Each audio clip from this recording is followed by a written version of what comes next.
Welcome to the Wellness Revolution podcast, the radio show all about wellness in your mind, body, spirit, personal growth, sex, and relationships. Stay tuned for weekly interviews featuring guests that have achieved physical, mental, and spiritual health in their lives. If you'd like to have access to our entire back catalog, visit drveronica.com for instant access. And here is your host, Dr. Veronica. Another episode of Dr. Veronica's Wellness Revolution. Dr. Veronica's Wellness Revolution. Here we are bringing in some more information to you. You know, I always bring to you wonderful guests who are going to be able to help you live your life better. And everybody has a different idea of how to do it. So I bring different people with different topics because there are 7 billion people on the earth. It means there's 7 billion different ways to do health correctly. And there's 7 billion ways to do it wrong too. And judging by what's going on in the health of America and the rest of the world, 60 to 70% of people are getting it wrong, or they wouldn't have so many diseases. But here we are to help you get it right. So the beautiful lady that you're looking at, not me, but the one who's with me, is Melinda Arcara. It's pronounced Arcara, but thank you for that. Arcara. I was just like saying, you know what? I didn't ask her ahead of time the correct pronunciation, but you guys will forgive me because this is what happens when you do these podcasts. Arcara and Melinda, gluten-free baby. Gluten-free baby. Gluten-free bebe. Yes. Okay, gluten-free bebe. Okay, so gluten-free bebe, which sounds very kind of like French. And I just came from French, but we're going to talk obvious today about being gluten-free. And it's become a big fad to be gluten-free, but everybody should not be gluten-free. I see people every day, they think, I got to get a gluten, I can't eat bread, I can't eat wheat. And I say, well, hold on a minute. That's not where everybody should be. And so we're going to talk about who should be there and who should not be there with some medical terminology behind it. And we're going to talk also about Melinda's book, because she has a book about it that helps break it down and make it simple. Now, Melinda went gluten-free by necessity, and she has it all throughout her family. So first of all, instead of me reading her background, we're going to talk about her background and how she came to this. So Melinda, welcome to Wellness Revolution. And first, I would like to tell you to give us all you got. Give us all you got. And so start by going back to your childhood and telling us how you evolved and what happened that got you on this gluten-free path. Well, first off, I have to tell you, so gluten-free bebe, I was nicknamed bebe by my dad because I was the youngest of 10 children. And as the youngest of 10 children, and we were a very, and I would say ethnic family, but we were very, my father was Ukrainian, my mother was Slovak. So a lot of the food that we ate was, Eastern European. So, pierogies and halushkis, things that were made with flour and water and maybe an egg in there every once in a while. So, I was the BB of the family and just received tons of love and affection. But I was sick a lot as a child. I had migraines and I had, GI problems. I had intestinal bleeding. I had focusing problems. I had sore throats. All of that kept progressing through my 20s, where I would have, chronic bladder infections and yeast infections, and my hair would fall out. I'd have anxiety, weight fluctuations. Wow. In my 20s, or 30s, I suffered from infertility. And depression and joint pain. And nobody ever bothered to look at the foods that I was eating as the source of the problems. And I would go to physicians and everyone would try to figure it out. But it was unfortunate because I had lived on the West Coast and then the East Coast, and the doctors weren't able to collaborate with each other to try to figure this out. So I finally went more of a holistic route. I gave up gluten, based on, a symptomatic kind of, looking at the foods that I was, eating. And once I eliminated it, it was amazing how quickly I started to feel better. I remember waking up after about 2 weeks of being off gluten and being able to breathe out of my nose. And that sounds very strange, but like, I think my entire childhood, I had so much inflammation. And, once you start giving up or getting down to the center of that onion of all of these problems and the inflammation started to go down, I started to feel so good. So, that was really where I came from. So I'm thankful. It was a long journey to get there, but, I'm thankful that I did finally get to that point to figure out what the center of the onion was. Okay, so I'm just going to ask a side question before we go back into the gluten. On your journey, you found out that gluten was one of your issues. Did you find out any other foods were problems also? Well, it was suggested to me to cut out, do a food elimination diet, where you eliminate all of the 7 allergens. So, eggs, dairy, gluten, fish, and I can't remember them all, peanuts, and eliminate all of those things. Really, I didn't do it quite as well as a physician would have wanted me to, in that, I didn't eliminate them all and then you're supposed to add them in. The first thing I eliminated was gluten, and I started to feel much better. Dairy and I, we're on a trial separation. We're not completely divorced yet. So I do know I can tolerate small amounts of dairy, but not in a whole. So, gluten is really my enemy, and dairy and I, we're just not best friends. Okay. So did you notice over time when you were getting sicker and sicker? And so people find out and they say, well, what's the matter with me? And a lot of times they have a problem with the food. They don't realize it. But what continues to happen is more and more foods continue to bother them. And so maybe, gluten bothers them, or, they're eating bread and that may be bothersome. But then they start finding out, well, when I eat this, I can't tolerate it. Or when I eat that, I can't. And it gets kind of mounts up to where they almost can't eat anything. Did you ever get to a stage like that? You know what? That's a really great question. What became worse for me is that I became so sensitive to gluten. So it wasn't really other foods, but now, any type of cross-contamination where even a small amount of gluten. So it seemed like once I eliminated it, which might be kind of what, you were talking about, where you become sensitive to other items, I became so sensitive to gluten. So, even if there was, French fries cooked in oil where other items that had been breaded were cooked in, that would, bother my GI system. And, I would get migraines, and migraines were really the impetus of the diet.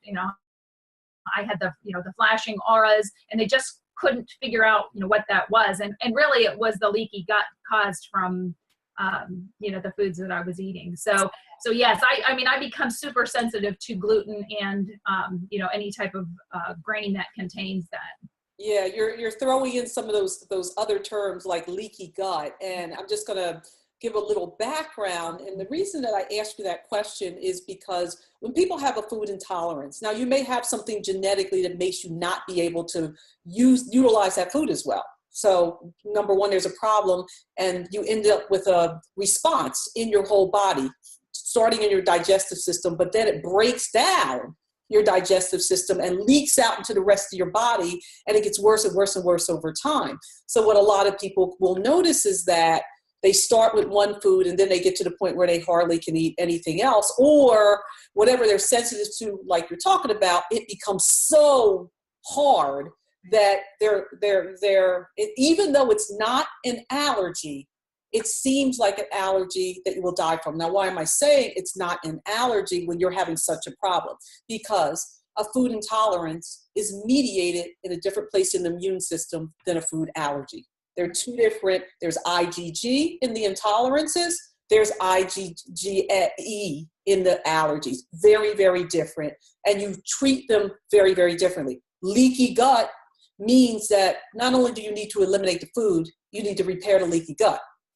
And so for people who are out there and saying gluten's my problem, but I have a lot of other food problems, simply eliminating food and not eating anything is not the correct way to do it. And that's what a lot of people do. They just say, I can't eat this, I can't eat that, and they don't do anything else.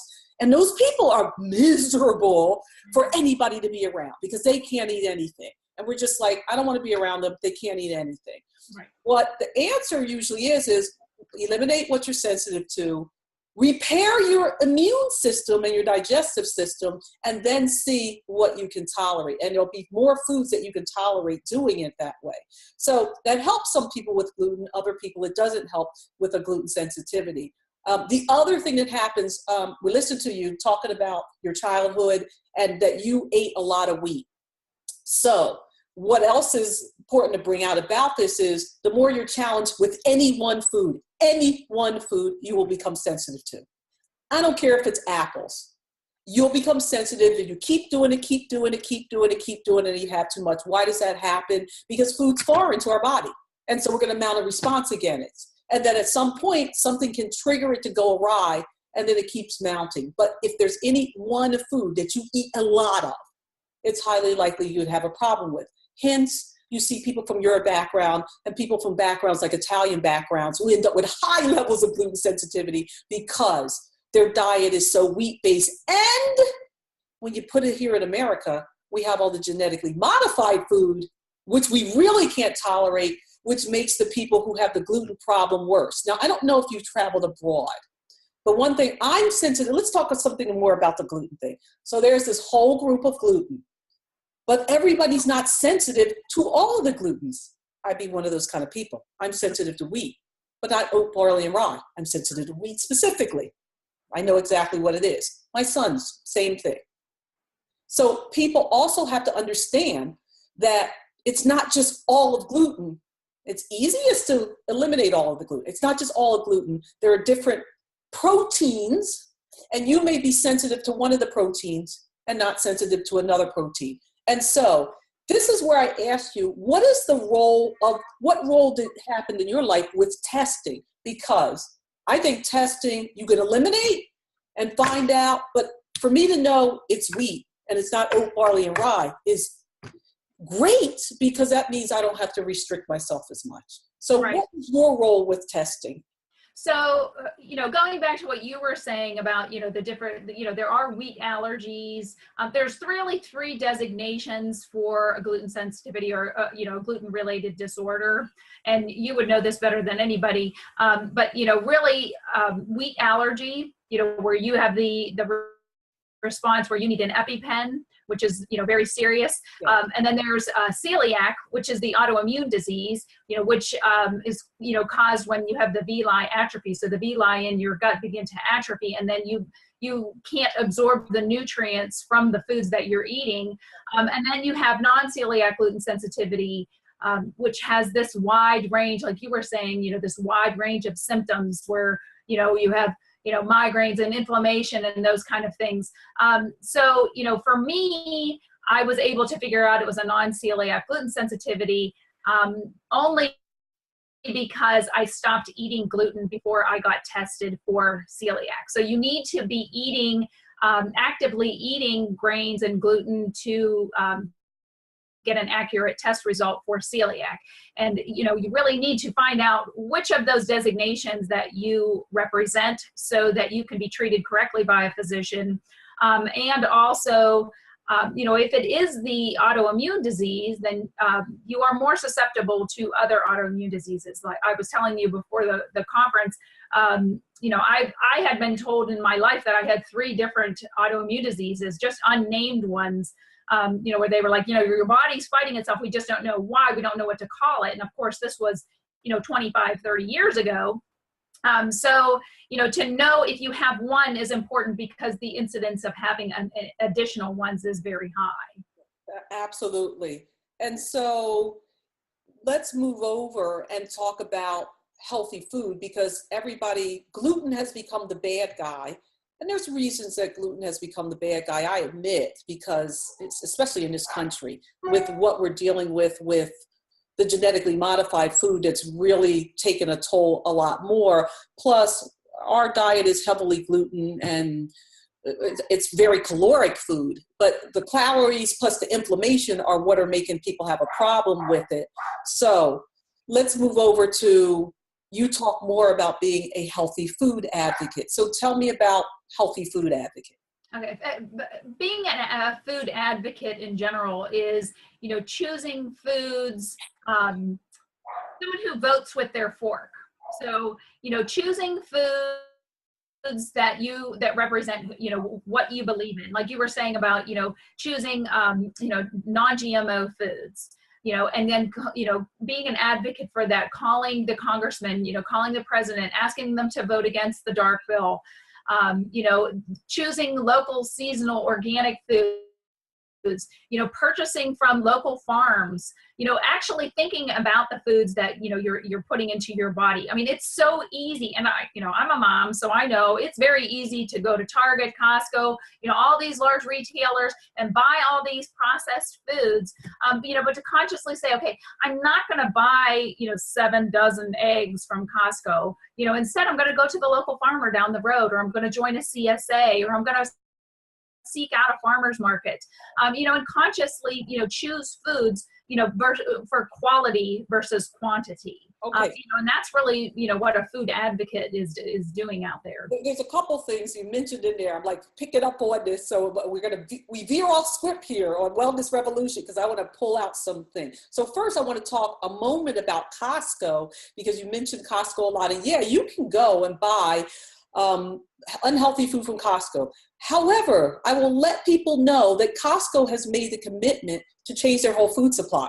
They are buying farms so they can switch over to being all organic. And so I've been a member of Costco for about 5 years. And when I first did it, it was because my new husband had the Costco membership. And I didn't like going there. I said, baby, I don't like the food here. They don't have what I like to eat here. And I noticed more and more they had more organic choices. And so I got happier and happier. Wonderful. So Costco has made a commitment that if you go to Costco, you will notice that if you look in their freezer section, they have organic, non-GMO. They have all kinds of other things, but they have that. In their produce section, they have that. They have grass-fed. They have free range.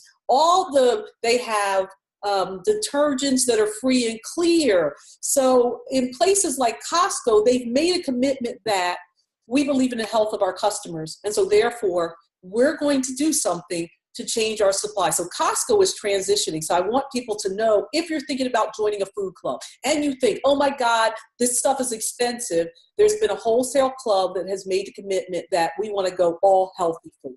That's one. Second, you mentioned the dark bill. I know what the dark bill is. You got to tell everybody else what the dark bill is, because it's very appalling. And this is something where you really have to vote with your feet and be loud about it. Because I think that food and access to it and what food you can get is the human rights and civil rights issue of the day.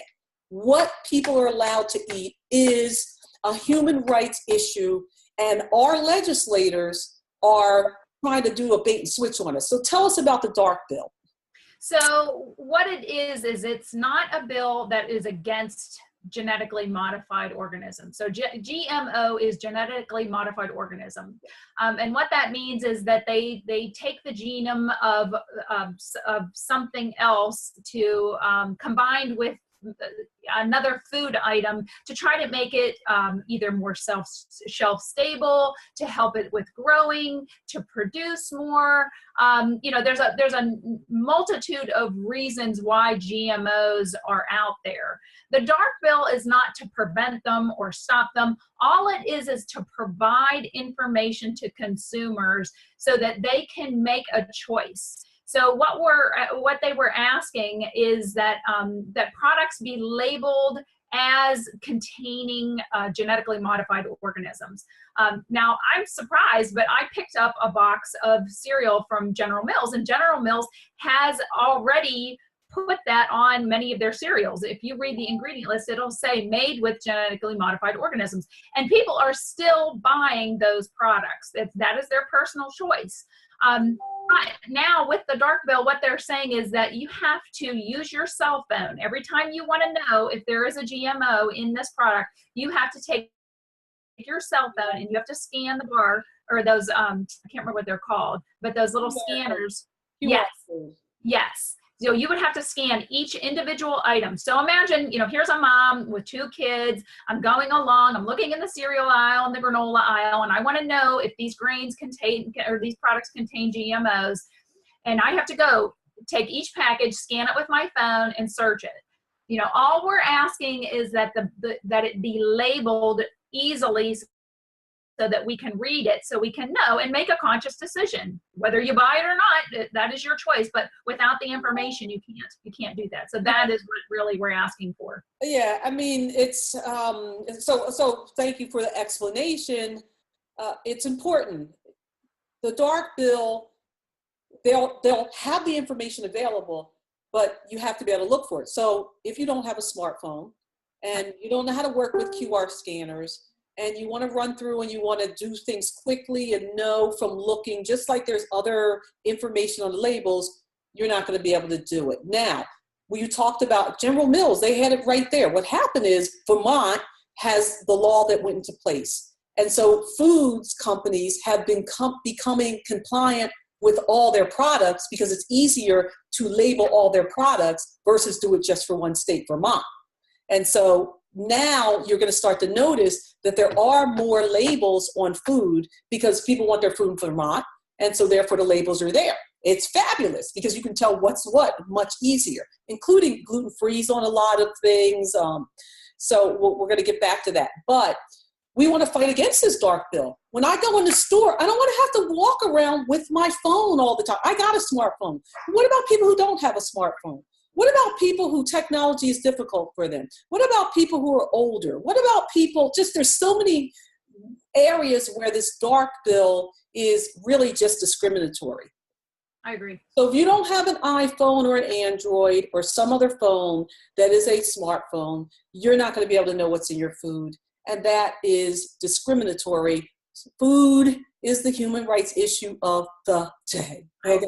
So healthy food advocate. Okay, so now let's go with I'm the gluten-free healthy food addict. What does that mean? Right. So, when I went gluten-free, what was it, like 7 years ago, it was a medical necessity. When someone said something about, eating gluten-free, nobody knew what it was. You had to explain to them, about the 3 designations of gluten, talk to them about leaky gut, then all of a sudden, books came out and, I'm trying to remember the name of the book. Not Green Brain. Hang on. Wheat Belly. Wheat Belly, yes. Belly came out. Great book, tons of information, but it actually took the name of gluten-free and kind of took it hostage and said, okay, now we're going to take this. And it's no longer a medical necessity. Now it's going to help you lose weight. This has become a fad now. So, as a gluten-free healthy food advocate, my goal is to take that name back. And what I want to tell people is that, eating gluten-free is a medical necessity.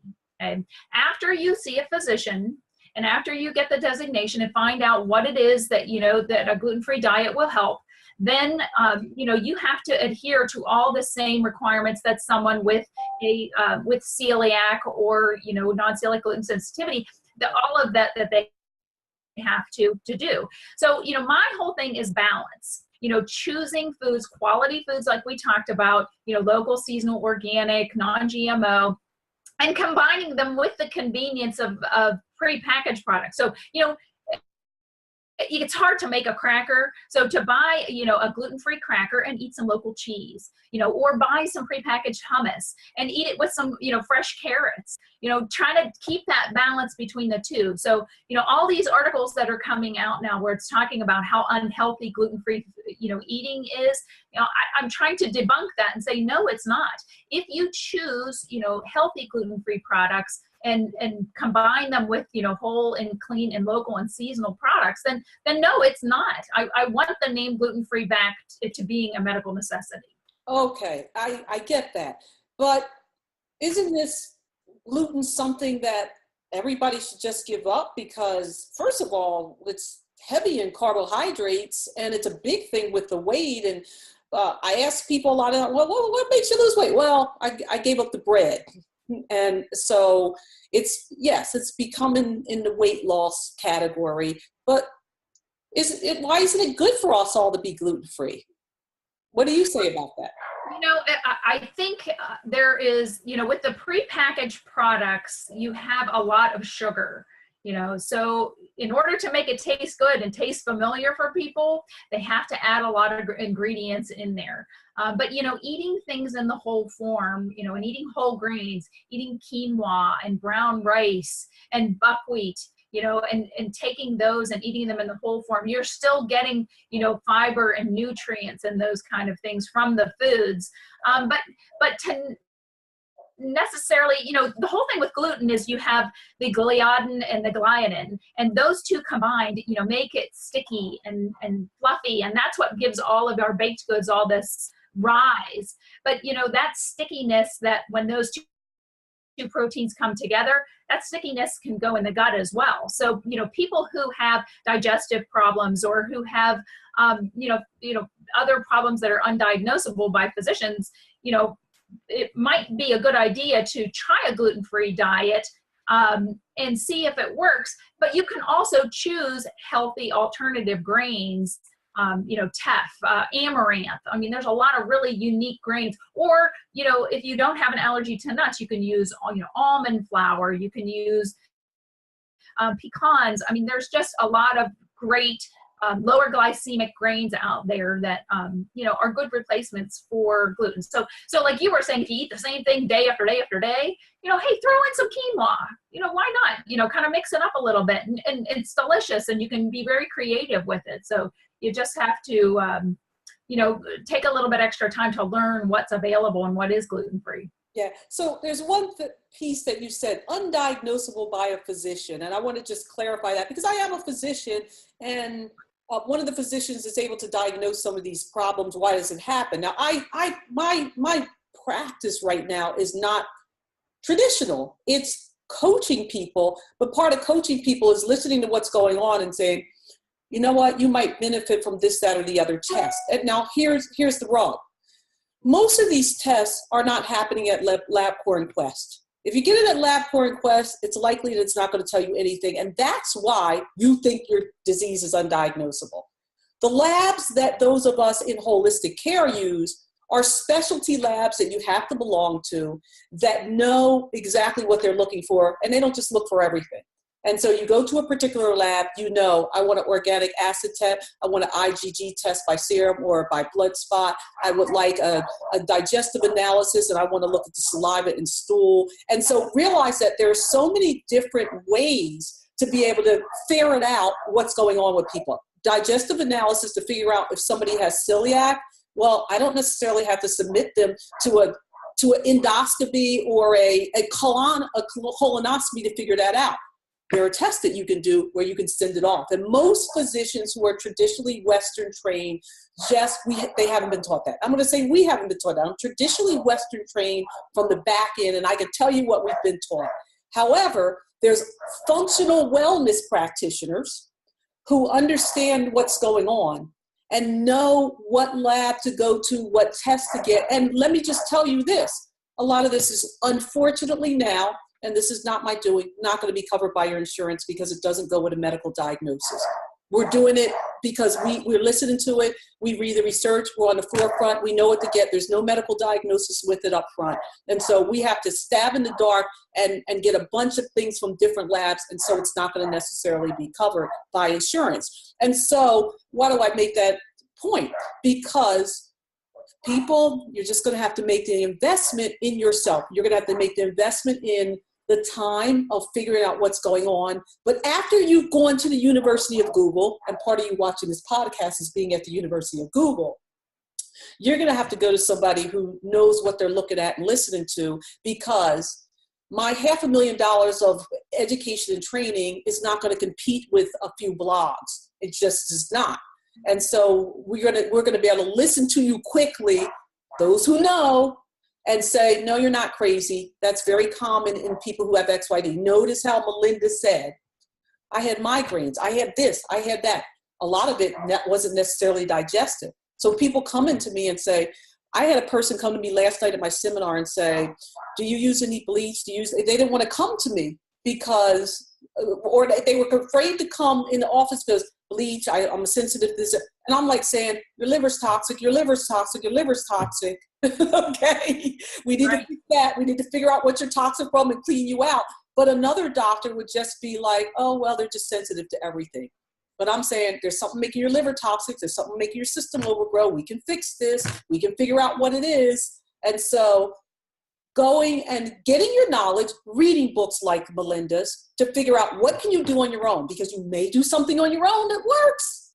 But if it doesn't work, or if you want to be very clear, you realize there are other ways to do a diagnosis. There's other surveys, and you have to go and build your team. Don't throw away the doctors that you have. Build your team and put more people in it so that you can get better and have a better health.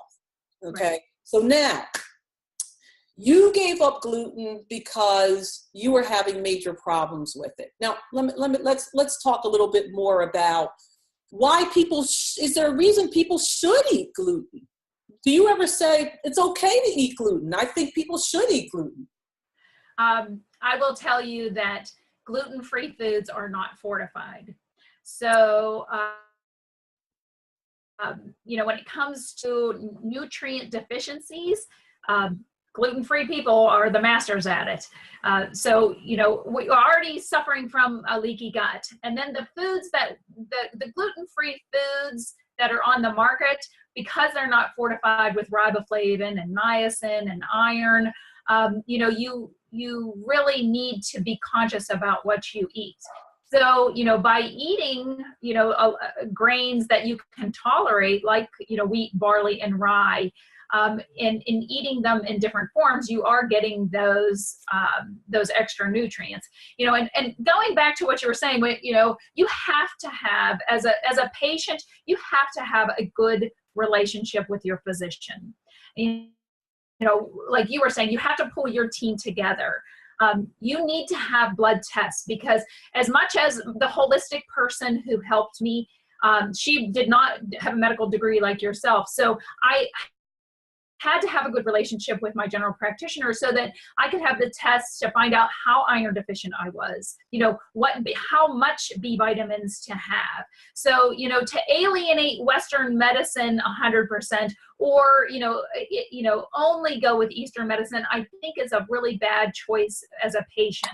I think you really do. You need to have that balance of East and West. And if you can have someone like yourself, who already provides those services, it's a win-win for your patients. Where I live, we have some integrative medicine physicians and some functional medicine physicians. But, otherwise, you have to seek that out and build your team, like you were saying. So you can't say, I'm never going to go back to, a Western medicine doctor again, because, you need to have those relationships. So I think it's a really great thing that you said there. Absolutely. My colleagues are there to put out the fire, and most people come in with a 3-alarm fire. And so you're going to have to use the Western medicine that is great at putting out those 3-alarm fires before you can really go into the holistic care and get rid of it. So for me, at this point in time, I use strategic eating and targeted supplements and homeopathics and herbs and all that. I do nothing pharmaceutical. Why do I do nothing pharmaceutical? Because you have your other doctor there. I want them to decide, are you getting better or not getting better, and manage your medicines and things like that. And so therefore, when you go back and your weight's down and your blood tests all look better, and they say, what did you do? I haven't done anything with your medicine, because I said, don't stop anything. I'm not dealing with that. We're going to deal with only. So there's no conflict of interest. That's why I do it this way. I'm coaching you to figure out how to do it as naturally as possible and telling you how to get it and putting together formulations from my background and training. I know about that other stuff. So if I see you and I think you're on fire, right back to your doctor. You're not going to be on fire with me, because you need to go back and do that. And so I build your team so that you don't have somebody that says all medicine is bad. And then on the other side, why are you listening to all those quacks over there trying to get you off the medicine? You have to have a team that understands that everybody has a role, and it's not alternative medicine. It's complementary medicine. Complement means it all goes together. Now, part of it also is going down the road, and because we have so much information and authors like Melinda, let's talk more about your book. You have the 3 steps to gluten-free living. I'm looking over those 3 steps and I'm saying, this is where people need to start. So let's talk about your book. Thank you. Yes, I'm so excited about this book. I think it is very unique and very different than the books that are out there. There's a lot of cookbooks on the market, but there's nothing to help someone after they come to see Dr. Veronica and she says, okay, now you need to adapt a gluten-free lifestyle and you need to go out there and, put this in your home and make it work. There's not many books out there, and I feel like this book really does that. So it's a 3-step process. Elimination, how to get gluten out of your diet, transition, how to transition emotionally and physically away from gluten, and then substitution, what products that you can safely substitute back into your diet. So, you can't start going out like I did and buying all kinds of foods. I was buying cookies and crackers and, like cereals and everything that was labeled gluten-free. And I put on 10 pounds immediately, you know what I mean? Because for one thing, I was very nutritionally deficient. And the other reason was I started consuming all this sugar-filled food. So until you know what gluten is, where it's found, how to read labels, the FDA labeling, how, the different names of gluten, all of the things that are in the elimination section, you can't jump to the substitution section. So it's a natural progression. And the transition section of my book is really unique because it talks about, the emotional part of it. When I was talking at the beginning about my family and, all the ethnic foods and, as a Roman Catholic, the importance of having even a communion host, which has to have wheat in it, and how to talk to people about it. Exactly. I never thought about that. Wow. Okay. Yeah. So these are all like real life things that you have to tackle. But the great thing about the book, Veronica, is every page is a different subject. So it's super easy to read. You can read it in 2 hours and 15 minutes and have enough information on every subject. And then what did you say? University of Google. Yes. You can go back on, if you want to know more about, this specific protein gliadin, you can take the information that I give you, go into the University of Google, search more, or you can just take the information that I give you, go to the next page and learn a little bit more. So it's enough information to get you started, but not enough to overwhelm you. And then at the end of the book, I give you, a dozen recipes to kind of get you on your way. It encourages eating low, local, seasonal, organic, and trying to keep that balance that you and I talked about, with the food advocacy. So it's really, I'm very proud of my book. And I really think it's not about the number of books that I sell. It's more about the number of people that I help. And I really think that this book can help a lot of people. Yeah, I agree, because there's things I never thought about. Communion. Oh my gosh. Yeah, you don't think about that. Yes. And so now one other, I'm just going to bring out for people again. You made a really important point about people eating gluten-free and what can happen to people just if they I'm just going to cut out gluten, but I'm going to put on everything else. Right. I tell people, why don't I advocate for everybody to be gluten-free as a physician? Because every food has nutritional value, and that includes gluten. And so if you can eat it and you're eating the healthy kind, it's good to have it in your eating strategy. Not too much, but you're supposed to have everything there. What I find nice about people who end up having to go gluten-free, first, okay, there's of course the weight benefits, but all of a sudden they expand their food repertoire. And so they thought, I don't like anything. I'm not going to like it. I'm not going to like it. I say, we're going on an elimination. Say something else about elimination. We're going on elimination. There's going to be a time where you have to eliminate this. It's not going to be forever. If we find out that you're sensitive to it, it might be long term. But if you're not sensitive to it, you will be allowed to have it again. That it's important, because even that group of food that everybody has vilified now has nutritional value, and you should have it in your eating plan. This is what I tell people. So it's not always, I don't tell people go gluten-free forever. I do not do that.